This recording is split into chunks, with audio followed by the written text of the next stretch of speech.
Those interviews, for whatever reason, I have not been hired, and which is okay, because at the end of the day, I still have an opportunity to go out there and help our team to pursue and obtain our goal. And so, yes, there is a focal point where you're focused on that interview. But once that interview is over, now it's time to turn the page. I can't sit here and dwell in pity, because when it's all said and done with, I have a responsibility to the Kansas City Chiefs. I have a responsibility to Coach Reid. I have a responsibility to this entire offensive coaching staff and our players to make sure that we're mentally and physically ready to go come game day. But that's who I am, okay? And that's how I operate. Boy, that sounds like a guy who doesn't interview well to me. Really? I mean, that's I know. Great. But, that's great. Yeah. That's it. That's it in a nutshell. And it was communicated very clearly, very plainly, very persuasively, and it supports one of the points that we make from time to time. Just stop all of the coaching searches. Don't even start them until after the Super Bowl. You might be so right, you don't Mike. put guys in a spot where you're worried about your team, your current team, right? But you're also worried about whether or not you're going to get a new job. As someone explained to me not that long ago, when the coach goes home at night, assuming he's married, on a Tuesday in advance of a playoff game, Mrs. Coach isn't going to say, how's the game plan coming for Sunday? Mrs. Coach is going to say, have you heard anything about whether or not you're going to get this job? Right. As a head coach somewhere else. That becomes a top priority, and it puts guys in a tough spot. But, Chris, something that Andy Reid said yesterday makes a ton of sense. I wrote about it after I saw the quote. He said, I talked, and I'm paraphrasing here, but I talked to a lot of owners and general managers and team presidents who were looking for coaches about Eric. I gave them input. I am looking forward to finding out from them why he didn't get hired. And I hope that he does make those calls and say, tell me why. And this dovetails with something someone suggested last week. Every candidate, and especially the black candidates who are not being hired at the same rate as their white counterparts, they should know. They should be told. They should have a right to know what it was that kept them from being hired. Is it an interview issue? If so, tell me what I need to do better. How do you get better? They say, well, the interview experience, you get better, you get better. Well, not if you keep doing the same thing over and over again. You need feedback from the people who didn't hire you as to why they didn't hire you and how you need to address whatever you need to address so you do get hired. That's only fair. So I like what Coach Reid said, and I hope that the league pushes these teams, if not requires these teams, to give real feedback as to why the candidates for these jobs aren't getting them, because there are some that stand out. And I feel bad for Eric Bieniemy, who's become the focal point of this. He doesn't want that. He doesn't deserve that.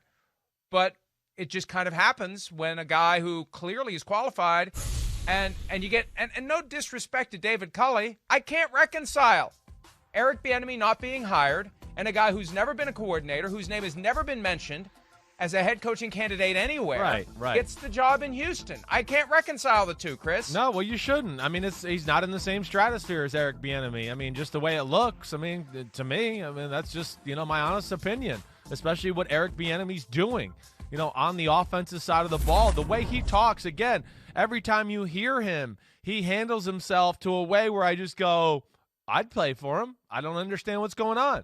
I love Andy Reid. He's going to get to the bottom of this. You know it. I don't know if there's like a head coach in the history of football who supports his assistant coaches more. He's famous for it. He will have some answers. I think he'll put the pressure on some of these owners to go like, what the hell? What are you thinking? You hired that guy and not him? How could that possibly be? And then, Mike, your thing about the playoff coaches and wait till it's all said and done too. I think that's real too. I think the NFL needs to go back and reassess that. I don't think it's any what do I want to say? I don't think it's a coincidence. A guy like Robert Saleh now this year, when they don't make the playoffs, is more impressive in the meetings and gets hired this year. I mean, you might go, why? Because of everything Eric Bieniemy just said. He, Monday night, all of a sudden, I got to get ready for an interview. I've been more worried about my team and my job right now. I'm trying to win this game. So maybe some of those details in the interview process get lost because, oh, I just worked a 20-hour day coming up with a game plan for a game. Now I got to figure out, my resume and crap like that to where I got to impress some owner with some bull crap charts and things like that. That to me is a disadvantage to these coaches who are in the playoffs. And it creates divided loyalties. And if you do what you have to do to put your best foot forward to get a head coaching job, you necessarily undermine the job that you have to do for the team that you are working for. So there are many issues that the league needs to take a closer look at to improve this hiring process because it is flawed in many ways. And I didn't mean to single out David Culley. I mean, you could look at some of these other guys who got jobs and say, how do they get it instead of Eric Bieniemy? Right. Nick Sirianni, based upon Definitely. all due respect, the press conference we saw Friday, I still was that big communication? Was that real? Was that and at the end of the day, the teams have to decide who they want. And clearly they are hiring who they genuinely believe is the right candidate for them. I just don't know that the procedures and the processes, when we just consider the fact that these billion-dollar businesses don't bring in a consultant to help their coaches prepare to deliver a 2-minute message at a press conference, what other flaws do they have in how they operate this business that aren't obvious? What flaws do they have in how they go about selecting their coaches? So these are all things that I think the league needs to address, the teams need to address, and the good teams like it, Chris, that there are some teams out there that keep making mistakes. Oh, they love it. It's easier to win football games against the teams that keep making mistakes. Yeah, I mean, I get comments from coaches and people all the time. Good thing this guy's in our division. Glad glad we're coaching against him twice a year. Glad he's picking the players. Yes, I mean, that's part of the competitive nature and things that go on behind the scenes in the NFL. But the Eric Bieniemy thing, to me, is still just mind-blowing. I'm glad he didn't take the Houston or Eagles job. I think I wouldn't want to mess with that right now. We know the Jaguar job wasn't there to be had because of Urban Meyer. But if Eric Bieniemy's not a head coach by next year, there's a real issue. But you imply he was offered the Houston or Philly job. We've heard nothing to suggest he was offered those jobs. I'm just glad he shouldn't didn't have taken deal them, with but no, he was offered them.